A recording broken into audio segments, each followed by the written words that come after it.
Okay, so my name is Shiya. I am the developer evangelist at Autodesk, and I do have a Twitter handler. If you want to follow me, you get the scoop on what Autodesk is doing around, like, basically cloud and mobile technology.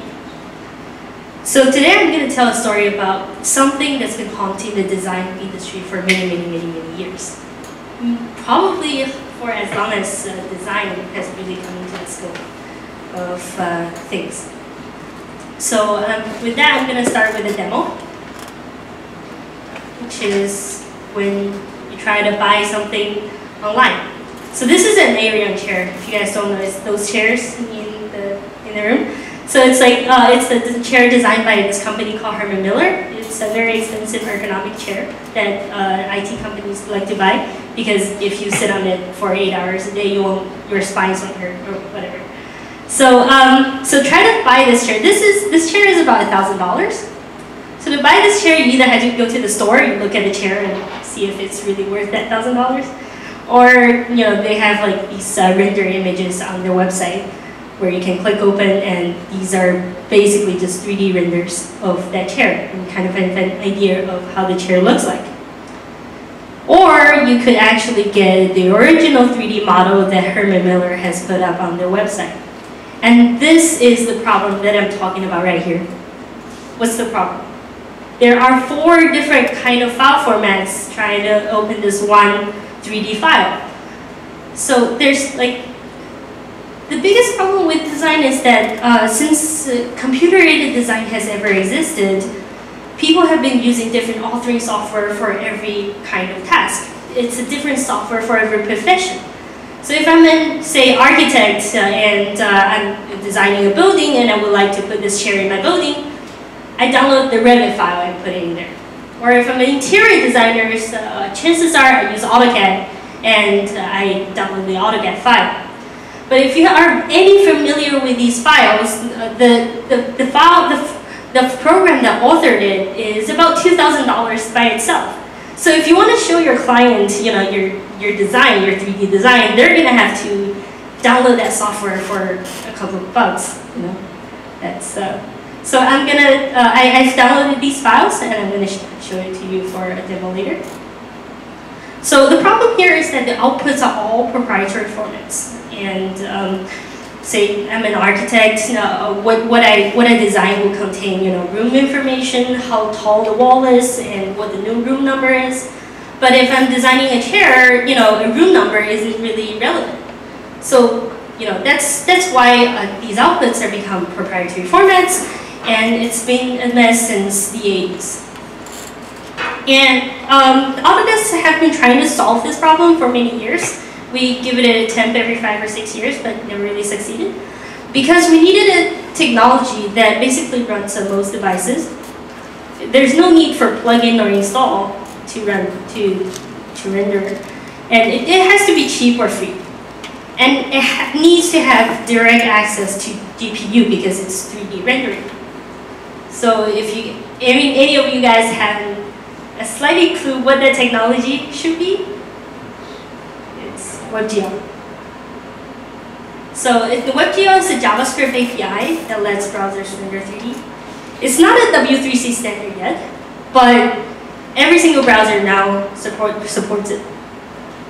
But it's a difficult technology to master. So unlike in a computer-aided design software where you just point and click and draw a line, with WebGL it's about 150 lines of code to just write a triangle on your browser. So what Autodesk did with with WebGL is that we created an API that would render 2D and 3D files that upload your CAD file with the REST API, and you view it on the browser on the JavaScript API. So here I'm going to demo you a little app that we've built to render the file. So I'm going to drag and drop this. So what it's doing on the server side, I already have it translated in here. So what it's doing on the server side is that it's translating that file into a WebGL format, and which the browser can then consume and bring out you exactly the 3D model. And that was the 3D model that I designed, that I downloaded from the Herman Miller website. And it's that chair right there. So there are a bunch of other cool applications that we built with this. There's another one called a gallery. And so this is we like to show this card to a lot of people because it has a lot of cool features. So it's a fully interactive 3D model on the browser. And this is built with this file called Inventor, with this program called Inventor. So what you could do, this is something that I always like to show people, is that you can explode the model.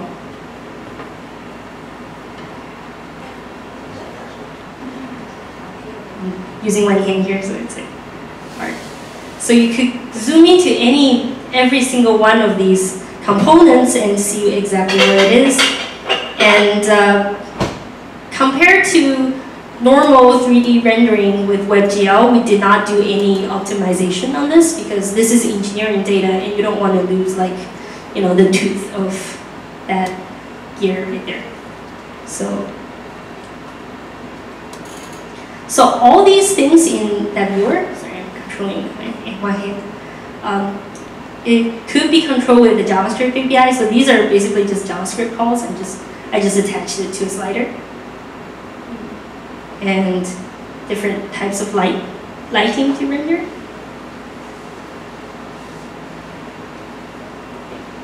And whether I turn on shadows or I turn on reflections, all that good stuff. Okay. So basically the stack is that there's a server-side REST API where you upload and translate and you store the model that you upload. And there's a client-side JavaScript API where we use a library called 3JS. It's actually a library on top of WebGL itself to make it a little more suitable for writing. And you can embed that in your web page. So I'm not going to go through that workflow so much. So basically, there's a quick start guide where you create the app, and then you create the bucket which you put your model in, and then register it for translation. And within the client-side JavaScript API, basically on your page, you reference a couple of JavaScript libraries, and then create a div with the ID that's named viewer or something, whatever you like. And then to initialize the viewer, you load up some options where the document on the second line right here, third line, is the URL of that object that you've uploaded and translated. And then there's the environment, and then the access token is basically off. And then you initialize. And then, well, the token is, you could just use a string, but you should write your own get access token kind of along with the server. And then basically, here's some sample code that you could initialize it with about 60 lines.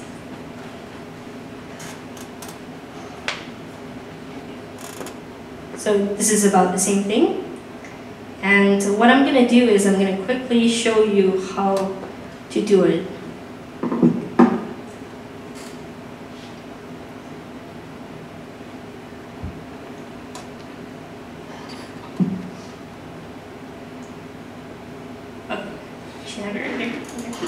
So this is, I copy and pasted all the code in Sublime Text.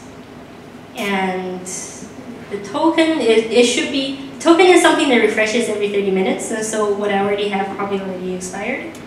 So I'm going to put the code token back in. And then the URL of the object that I've translated. So like I said, on your body, basically there's a div that's called viewer. And now I create a server.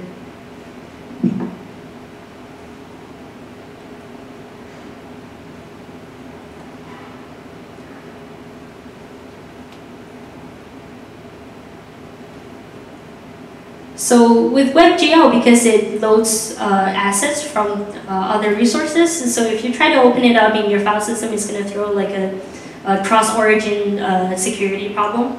That's why we gotta use a local server. And right here. So this is a house. That's actually one of the example files. And it has the same functionalities as the car. You can like explode it, but I don't really see the point of exploding a house. Okay. Cool. So that's all I have today. And visit us at developer.autodesk.com if you guys are interested. And there are some sample apps on GitHub. And this link to the slide deck is actually right there, and you can go back and refer to it. And check out all the samples that we have. Anyone has any questions? What formats do you support? Was it all of them that you showed on the Yes. So there's about 70 file formats that we support. Look at how big of a mess we're in. So all of Autodesk the formats and most major other companies from like in design, in industrial design, there's SolidWorks and Rhino will support. Any other questions? Another one, you have to pass on the URL. Is it something you can download after you upload? So it looks like right now you basically have a point right here, so you get the models back. Is it something where you can export those models and use your own for, like, I don't know, any kind of thing you want to do? Yep. So the JavaScript API consumes whatever the server side translated. So, but once the server translates everything, you can download. It's a big blob of JSON. So you can download that and put it in your own local server or local server, and reference that JavaScript library could be local as well. So whatever you like to do with it. But the translation has to be done with Autodesk servers because it's a very big thing of code. So Autodesk is actually being the renderer for lack of a better term, right? And they give you back the model in JSON. Right, you could, so if you use the storage provided by the Autodesk, it would map back into that model that you uploaded.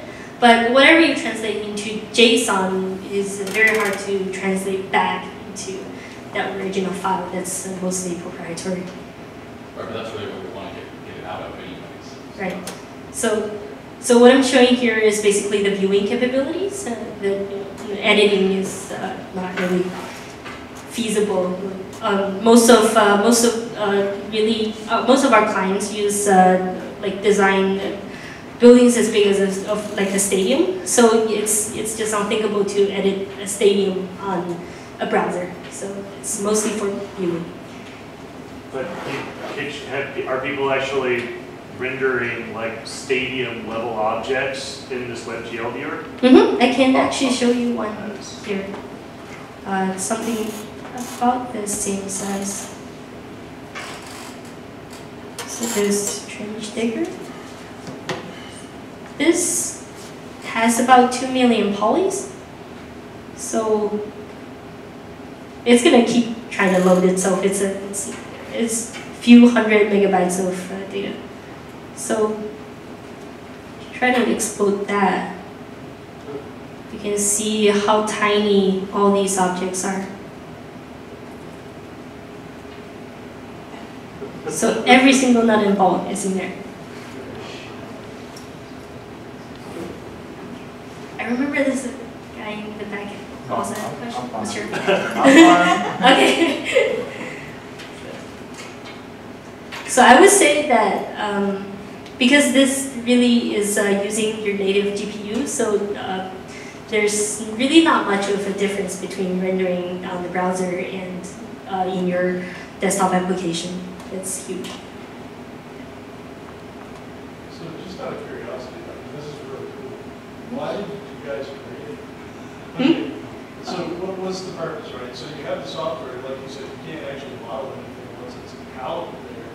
What was the driving force behind writing the converter just to run the The reason is that most of these files, if I download it, see here, I've already downloaded. So like a DWG is an AutoCAD file, right? I have to open it in AutoCAD, or I have to open it in some other software.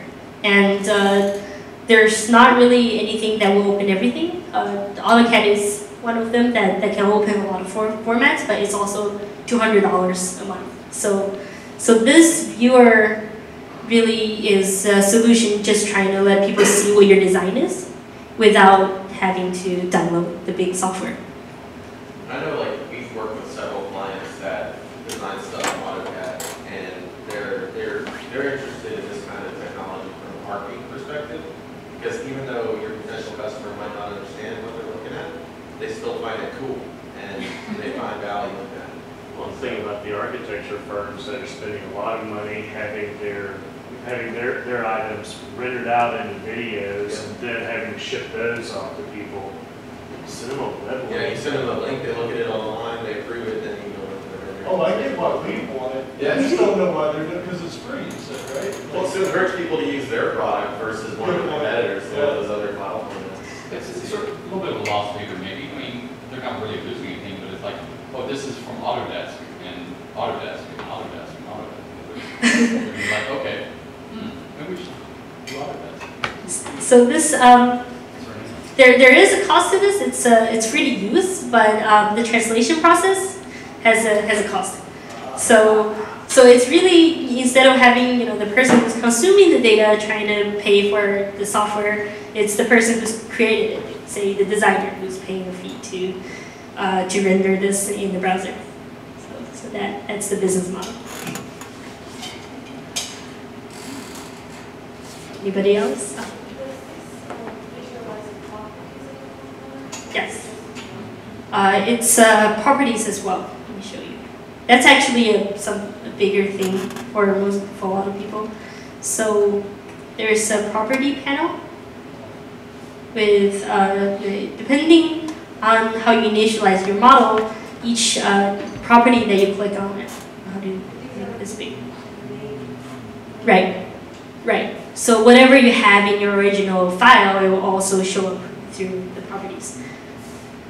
So like, part number, how heavy it is, the size, stuff like that.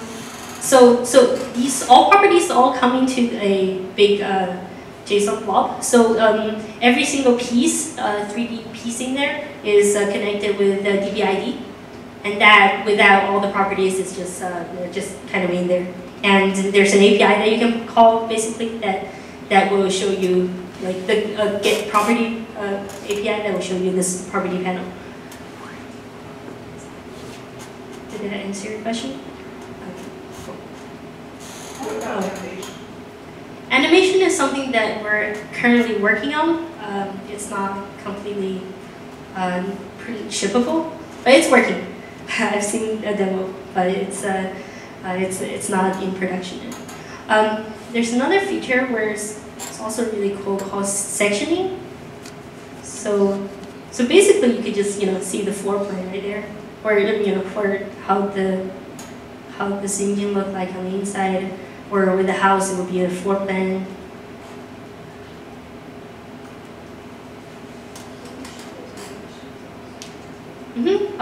We should have a measuring tool right here. So you could either click on the property and the dimension would normally be there, like the area, or it's not an example, but volume, I guess. But if there's a house, like you click on it, it will show you the area, the room number, and all the properties. And we're also coming out with a measuring tool that's probably in the next couple of sprints. The GUI parts around this, what is this right now? Okay, so this it's an interesting story actually. We're doing two things now. This is basically just native everything. These are all just HTML elements with like JavaScript linked to it. But it's really hard to separate these two things out, so we're actually looking into making all these elements into web components with the custom elements. So that is something that's probably going to come out in the next few months or so, where you can actually just customize it with a couple of other lines of HTML.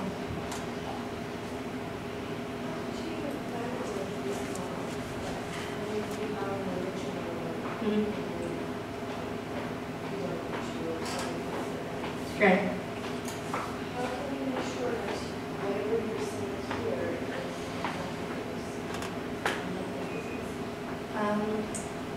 How do I make sure? I guess, well, in the translation process, everything is going to go, everything is going to go from the file into this model. But if you want to, are you saying as a user to make sure you just kind of have to compare side to side, I guess? But I'm not sure what you mean by validating. Right. Right.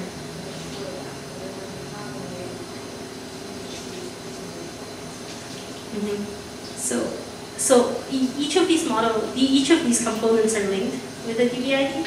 So I would say that there's a API in the original model. So for most Autodesk programs where you can just go through the DBID and then see if that's if the same DBID exists on here, and then just basically, I guess, iterate through that.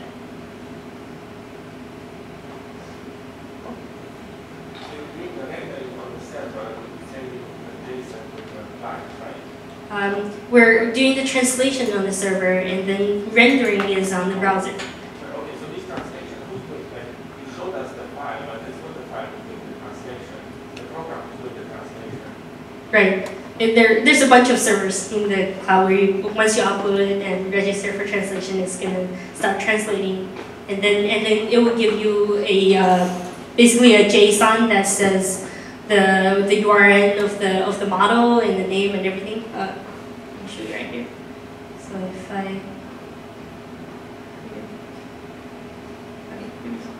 So if I upload a file here, let's see. So.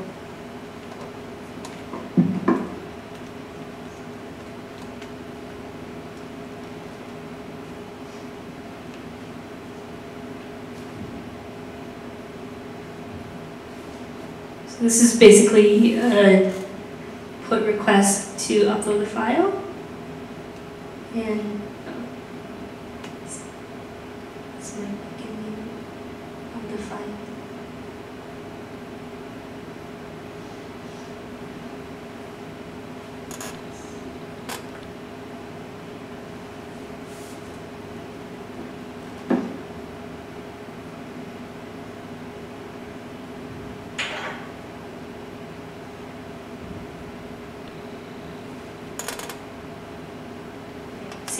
And now I've uploaded that file with a put request, and what you get back is the ID, which is the URL of your file, and this is just the storage service. You have to register that file through translation, and that really churns the file. Let me just do a demo on that too. So you have to base64 encode this URL.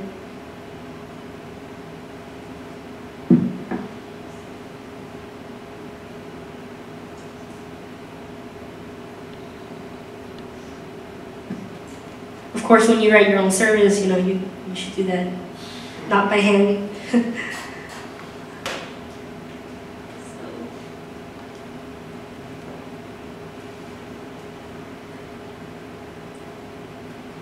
Okay, so now you're registering this for translation. Now it has started, and the get viewable API is what you see the translation process.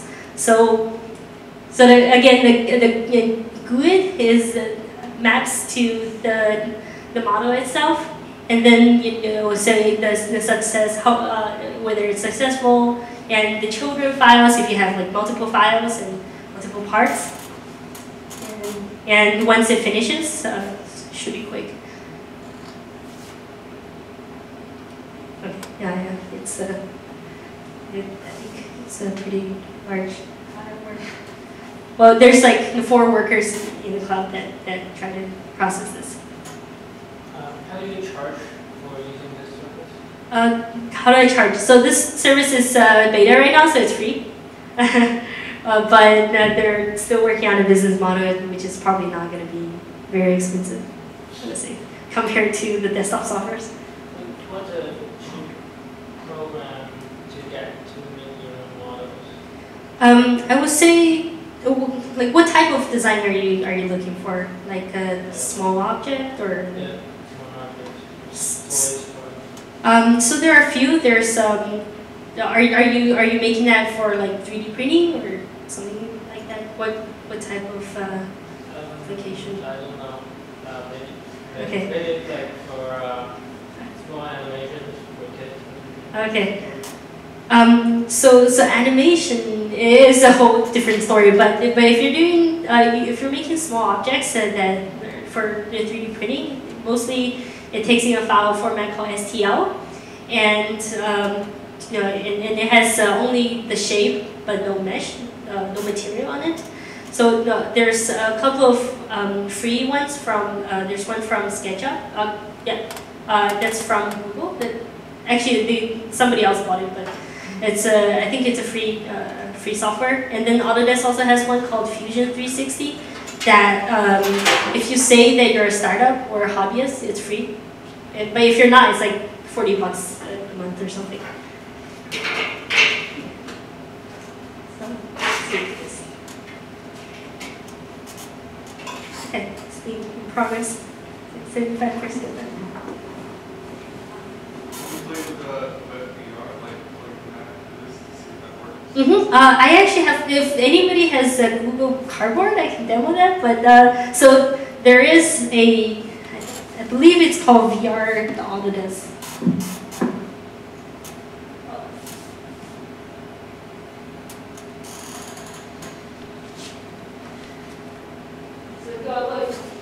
You want to plug that into your phone. Basically, it shows you 2 viewers. Yeah. So, but I don't have the JavaScript on my laptop, so if you enter that in your phone via the Autodesk.io, and if you turn it around and everything, you have the look to the house. That's this model. So basically, just link that information, link your accelerometer with the viewer, and like as you move, just have the camera move, and it's basically what you do. So it's pretty cool. But I don't have a Google Cardboard with me right now. Question? So this just to clarify, you cannot get textured files and textured objects in there? Sorry? You can't get 3D texture objects is what you said? Everything comes in all white? Oh, the file format STL is the one that doesn't have any material on it, where you could use it for 3D printing, but any other format would give you a texture. Is that what you were asking? Yes, and does it take lights as well? Yes. Yes. So we have the rendering like options right here, which basically is changing the lighting in the background. Well, does it take the lights from the 3D scene? Yeah, you can add your own light to the 3D scene as well. So this is built upon 3JS. So whatever you can do on 3JS, you can do it on here as well. Or actually WebGL, whatever. But we use a library with called 3JS.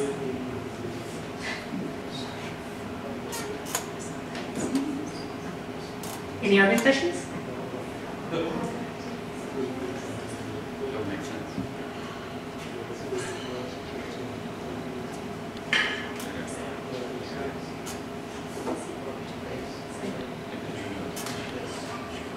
Yeah, there's like all different kinds of functionalities in here I forgot to mention.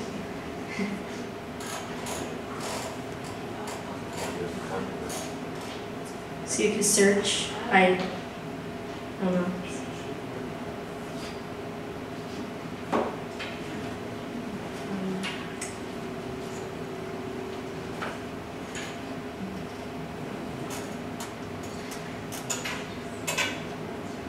So like in the original model, you could search for different parts in the model as well. So you want to show them exactly what that component is.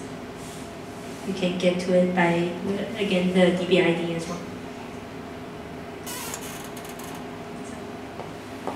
No questions? Thank you.